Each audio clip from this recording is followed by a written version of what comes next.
Let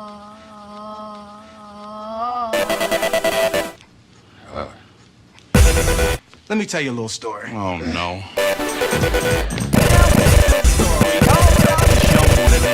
Right?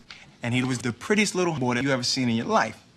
And right next to him lived this filthy McRotten dude. He wanted his body, right? So one day the dude was about to get it on, right? You can be my boyfriend. So the nasty dude snatched off